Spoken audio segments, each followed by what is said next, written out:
We've said it before, and it bears repeating. For Rome's enslaved people, food wasn't about taste or choice, it was about survival. Meals were fuel. Day after day, their bowls held whatever came cheapest and in bulk.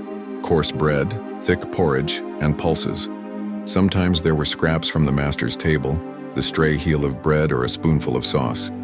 But that's only one slice of the story. To understand how they kept going, you have to step into their daily routines, their kitchens and fields, their feast days and sick beds, the quiet trades they ran in the shadows, and the tiny choices that felt like freedom. Stay with us to the end. We'll look at how food bound people to their masters, how it stitched together communities in hardship, and how, even in a system designed to control every bite, people found ways to endure. Inside the great houses of Rome, whether in the city or on sprawling country estates, some enslaved people held a rare kind of power. They cooked. They weren't just hands at the hearth. They were technicians, artists, and problem solvers.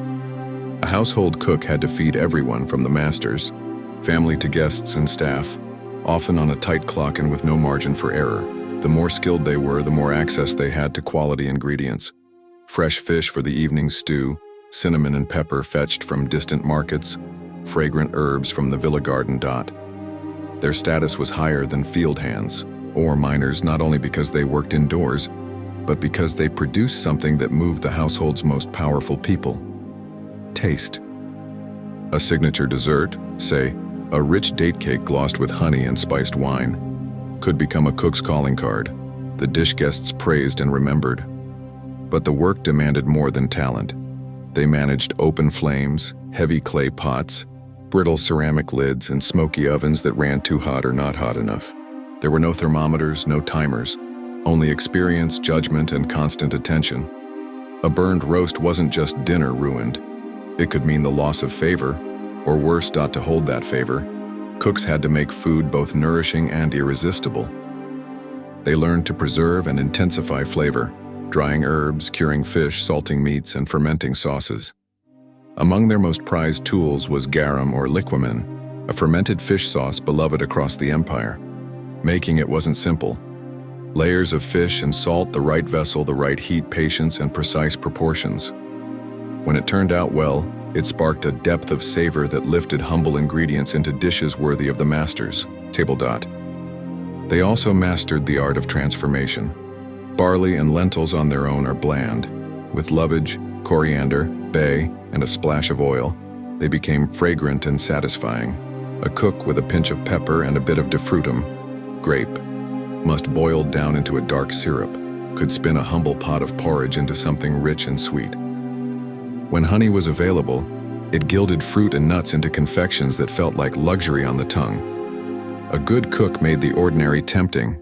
A great one made the master grateful. The closer a person was to the household's heart, the more they saw and heard. Cooks stood in that inner circle.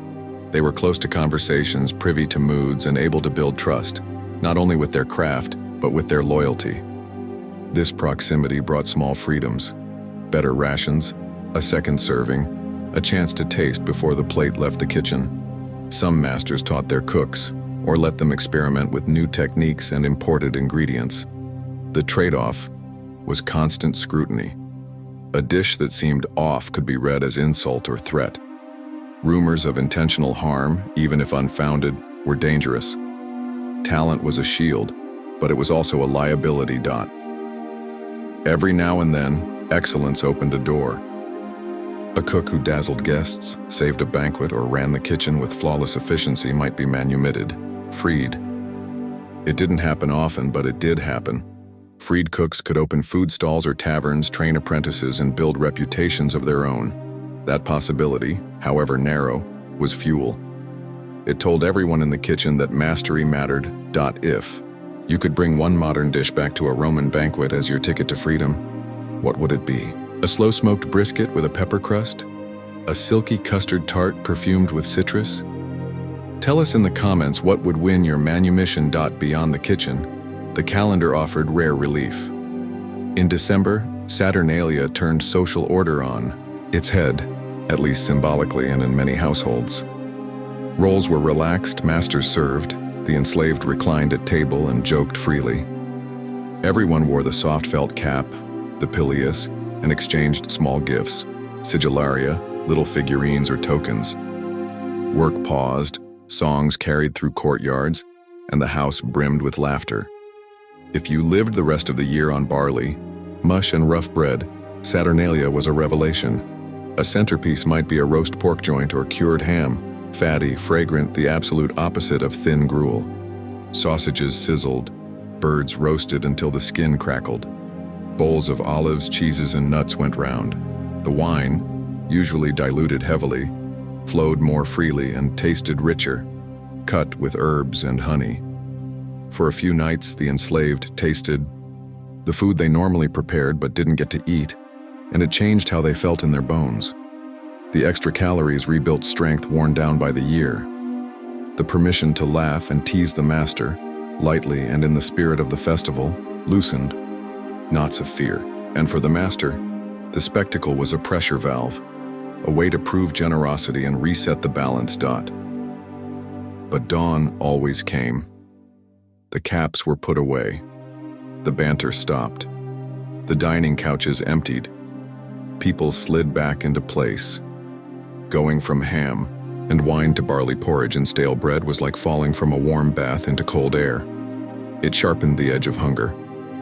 It reminded everyone how fragile those moments were.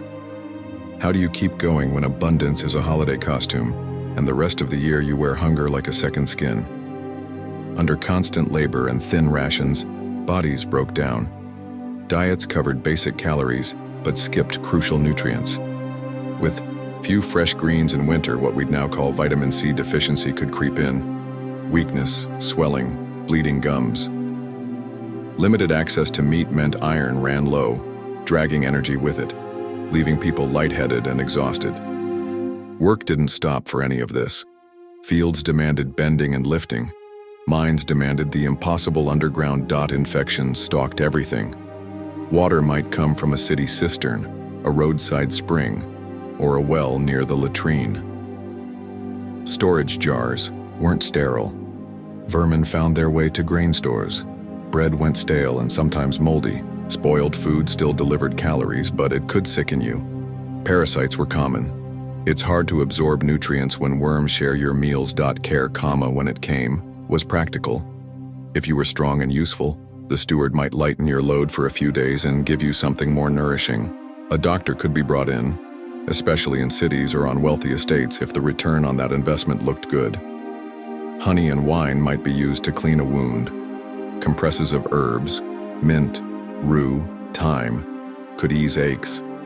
A vinegar and water drink called pasca, common among soldiers and laborers, doubled as a refreshing antiseptic sip. Those with knowledge of medicinal plants did what they could. Nettle for strength, willow for pain, fennel for the belly. But serious illness didn't care about herbal skill. If you couldn't work, your rations might be cut until you're back on your feet. Isolation kept disease from spreading and reminded you that your value was your labor. Every meal became a gamble. Would this crust fill you or put you in bed with fever? Moldy bread became more than a real hazard. It became a symbol. It said the quiet part out loud. You do not get to choose. You take what you're given, even if it might harm you. Not all enslaved people ate the same. Food mapped the hierarchy. Domestic servants, those who worked inside, ate better than those who farmed, and both ate better than those in the mines. In a wealthy urban house, the enslaved close to the kitchen got scraps that were still perfectly edible. Day-old loaves, softened with oil. Fruit a master deemed not fresh enough but still sweet. A corner of cheese trimmed from a larger piece. Their bowls had variety, if not abundance. They were near flavor and learned how to coax it from little. On estates in the countryside, the system was colder. Rations were measured, a weekly allowance of grain, a modius or a similar measure, plus some pulses and, if you were lucky, a splash of oil and a pinch of salt. The grain was cheap and filling. You ground it yourself or took it to the estate mill, baked coarse loaves or boiled it into porridge. Taste didn't matter. Endurance did. Miners lived at the bottom of this ladder. Their work was brutal, and their food was bare, often dry bread that had to be soaked to swallow. A bowl of plain pulses, maybe a cup of vinegar water. Food kept them alive. It didn't really nourish them. One dish told the story starkly: pulse porridge. Everyone knew it. But it changed with status. In town, a household servant's porridge might be brightened with a spoonful of drippings or a scrap of fish. In the field, it was barley and water, nothing else. In the mines, even that could be thinner than you'd believe. City life looked different in other ways. Urban households bought bread from bakeries, pistrina, where donkey-driven, millstones ground grain and enormous ovens baked hundreds of loaves. You could smell warm bread in the morning as shop shutters lifted. The city's grain dole, the Annona, kept grain flowing to citizens to keep prices stable and bellies full. That policy fed bakeries and kept the peace, but it wasn't meant for the enslaved. Their bread came through the household, not the forum. The same mechanism that calmed crowds showed masters how effective food could be as a lever. Control started at home. Food was reward, food was punishment, food was theater. Work hard, show devotion, and you might be handed an extra piece of bread or a cup of wine. That wasn't just more calories. It was a public sign of favor. Everyone saw you receive it. It stung those who didn't. So people competed. Fail, talk back, make a mistake, and the steward might reduce your ration. Go hungry. Miss a day. Feel your arms shake at the plow. In extreme cases, no food for a day. The lash hurts. Hunger haunts. Masters and stewards understood that the threat of the empty bowl made people compliant. They staged distribution itself. The master or a trusted overseer handed out grain and oil. People came forward, received, thanked, withdrew. It was ritual, a performance of power that carved hierarchy into everyday life. On many estates, rations came weekly. That meant people had to plan, grind enough for the week, guarded against pests and pace their meals. But it also meant that anything could be cut for the slightest offense. This constant knife edge kept people careful. Masters built classes inside the enslaved community. Overseers, enslaved people with authority, received better food. It cemented their loyalty. It made unity harder. If you were well fed because you kept others in line, your stomach was tied to the master's order. Divide and rule, fed by bread. The same logic scaled to the city. Bread and circuses, panem et circenses, kept the urban poor content enough to avoid riot. Grain ships from Egypt unloaded into vast storehouses. Bakers turned it into loaves. The state distributed grain allowances to citizens. Crowds were full and entertained. People who needed the dole to eat were less likely to challenge the system. Control the stomach, and you have a leash on the mind. Even so, the streets offered temptation.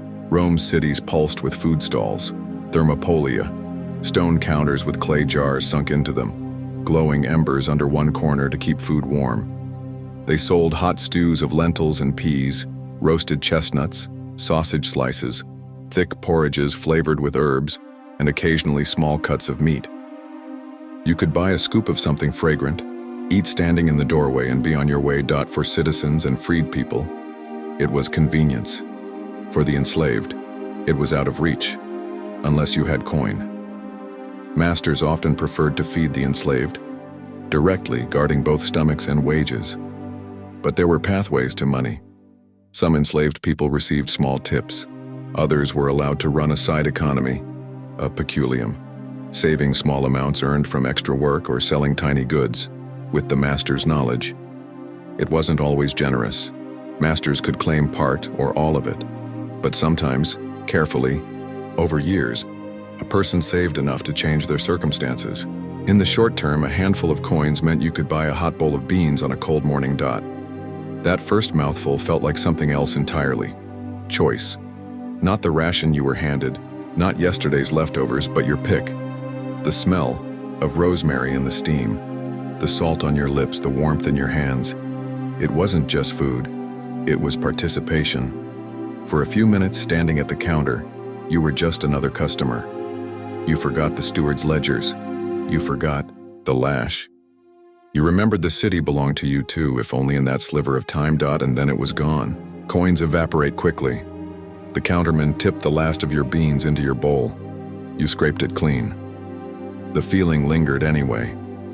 If a simple scoop of beans could feel like freedom, what would a slice of cheese feel like? Cheese was everywhere, in Rome. Sold in markets, made on farms, aged in cool rooms, grated into stews, cubed with bread. It was protein and fat, a compact source of energy that traveled well. Wealthy homes served fine, fresh cheeses and aged wheels with complex flavors. Country households ate simple, salty rounds that kept well. For the enslaved, cheese wasn't part of the standard ration. It wasn't impossible to taste. Masters sent leftovers to the staff. Kitchen workers trimmed edges to keep wheels neat.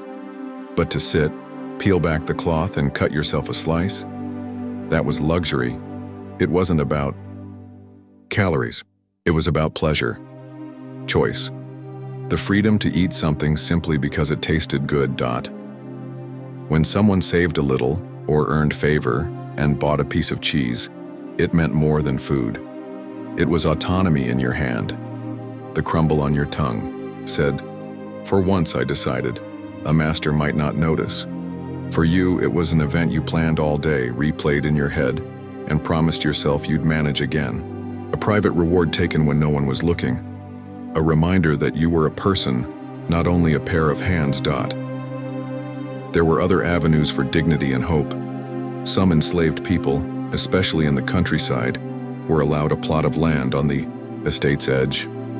There, between rows of olives or beyond the vineyard, they grew vegetables, cabbage, onions, garlic, leeks, beans. They knew the soil and the weather. They watched where water settled after rain and learned to mulch against dry spells. They fought pests with ash and smoke, pulled weeds at dusk, and staked beans before sunrise. The garden was work piled on, top of work. It was also a sanctuary, a place where your choices mattered. If the harvest was good, there was more than the household could eat. The steward might allow the grower to sell the surplus at market, splitting the proceeds. The coins went into that peculium, saved for shoes, a blanket, a small treat, or slowly over years a chance to buy freedom. At the market, the enslaved seller practiced skills enslaved life didn't teach. Bargaining, pricing, reading faces, calculating profit. They heard news. They watched free people argue and laugh. They learned to belong to a crowd. Step by step, they prepared for a future they could barely say aloud. Peculium was permission with strings. Trust had to be earned. A single mistake could snap it. Not everyone had the right to save or sell. Those who did became stories, proof that effort could change outcomes. The road was exhausting. It could take decades. Masters sometimes moved the goalposts. But the existence of a path mattered. It gave shape to the dream. Not all extra food came from gardens or markets. The land itself offered gifts if you knew where and when to look. After long winters of dried beans and stored grain, the hungry gap of spring, fresh green shoots appear. People knew the edible ones. Bright dandelion leaves for a bitter salad, nettles for soup, iron-rich and nourishing once blanched. Wild sorrel with its lemony snap that brought porridge to life and helped ease bleeding gums. Wild onions and garlic sharpened flavors. Chervil, purslane, chickweed. Humble plants that taste like relief when your body craves something living. Summer brought blackberries stained on fingers and wild strawberries tucked under leaves. If you were near the coast or a river's edge, you could glean shellfish at low tide, mussels, cockles, and small crabs. Autumn meant nuts, walnuts, hazelnuts, and almonds where trees grew. A handful in your pocket turned into a meal when added to porridge. Mushrooms came with risk, but those who learned from elders knew which caps to trust. A mistake was dangerous. Hunger made judgment sharper, and sometimes more hurried than it should be. Owners often looked the other way at foraging. A worker, with color in their cheeks, did better work. A handful of greens cost the estate nothing. Some even encouraged it quietly. It fit the house's budget and their sense of benevolence. For the forager, every bundle of sorrel and every pocketful of nuts was a small victory. It said, "I can still provide. I can still choose." I can still learn. Protein was the permanent problem. Grain and pulses keep stomachs full. They don't always build strength fast enough when labor is relentless. So people got inventive. Snails, plump after a rain, were easy to gather. Roman cooks in elite houses prized them as delicacies, even raising them in pens. In the countryside, they were simply food you could pick up with your hands, boiled with herbs, fried with a little oil if you had it. They slipped into stews and braced up thin diets. Frogs caught at the edge of ponds, and small birds trapped with simple snares added a mouthful of protein when luck ran your way. In some places, people even turned to insects, fat larvae, grasshoppers, certain beetles, drying or roasting them and folding them into porridge. The evidence for this is thinner than for snails, but the logic tracks with hard survival. Every extra bite counted. There was risk. If the steward saw you roaming for snails instead of cutting vines, you could be punished. If you set traps in the wrong place, you could be accused of stealing. But hunger makes courage. This was a quiet rebellion, not a shout in the courtyard, but a stew on the coals that fed your family when the ration fell short. Boiled snails came to stand for that ingenuity. They were proof that even under surveillance, people could still take action for themselves. The daily rhythm of eating depended on your station and setting. Rome's elites enjoyed 3 named meals: jentaculum in the morning, prandium at midday, and cena as the main meal. The enslaved often ate on the edges of that schedule, grabbing a bite at dawn before work and again at dusk, with a quick swallow of something at midday if the task allowed. Breakfast wasn't pastry and fruit. It might be the heel of yesterday's bread dipped in wine and water, a sip of pasca, and a handful of olives or beans if you were lucky. Dinner might be a stew that stretched a little meat, if any, across many bowls, or just porridge flavored with herbs. Bread itself came in classes. There was panis plebeius, the commoner's bread, coarse with bits of bran. Panis candidus, white bread sifted finely for the rich. Panis militaris, sturdy and dense for soldiers. Most enslaved people ate the rough kind. They knew the taste of grit in their teeth. The lucky ones softened stale loaves with oil or broth. A cook might bake under a klebanus, a clay dome that trapped heat, or on a flat stone under a weighted lid, using coals heaped on top to mimic an oven. In cities, big ovens warmed whole neighborhoods. In the countryside, heat was precious. Fuel took labor to gather. Ovens were shared, and spaces were policed. Spices and seasonings marked class too. Black pepper was expensive. A pinch went a long way and appeared only in privileged kitchens. More common were herbs you could grow or forage: dill, mint, savory, oregano bay. A splash of fish sauce transformed everything. Salt was necessary and for the poor not always easy to come by. Olive oil, standard for the Mediterranean diet, was a staple on paper and a ration doled out in measures that thinned quickly. Preservation was both a science and a necessity. Salted fish traveled inland in sealed amphorae. Olives, cured in brine, lasted through winter. Fruits dried under hot sun in late summer went into bags for the cold months. Cooks reduced wine and mussed into thick syrups, defrutum and sapa, to sweeten and preserve. Meat was smoked or salted if there was anything to spare, which there often wasn't. Rodents and insects tested storage. So did damp. A ruined barrel of grain could sink a household's mood for weeks. Rituals touched food in ways big and small. Families made offerings to the household gods, the lares, at small shrines. A bit of bread, a smear of honey cake, a cup of wine, tokens of gratitude, and requests for protection. After the ritual, those offerings could return to the table. In elite households, the enslaved assisted in these rites. Afterward, they might taste what had been set aside for the gods, a small blessing folded into daily hunger. The psychology of food shaped behavior as much as its calories did. Reward worked. People who received a slice of cheese or a spoon of honey didn't just feel full, they felt seen. Punishment worked in a different way. You didn't skip work if you knew your children would go hungry. Over time, the ritual of distribution taught people to calculate risk. You internalized the limits. You made yourself small at the right moment. You made yourself useful where it would be noticed. And yet, within that training, there was community. People shared. A pot of stew stretched when another bowl appeared at the doorway. A woman saved a crust for the boy who carried water for her. A man traded a few sprigs of herbs for a bowl of porridge on a night he worked late. Little exchanges stitched solidarity through the barracks and the back hallways. A steward couldn't track every favor. In those margins, people made their own economy. A scrap here, a sip there, a secret spoonful saved for someone sick. This is how people survive systems meant to starve them of dignity. Together, promotion, such as it was, didn't usually come from what was on your plate. It came from what you did with it. The master's household noticed the person who kept the hearth steady all winter, whose porridge never burned, who flavored scraps so cleverly guests asked for seconds.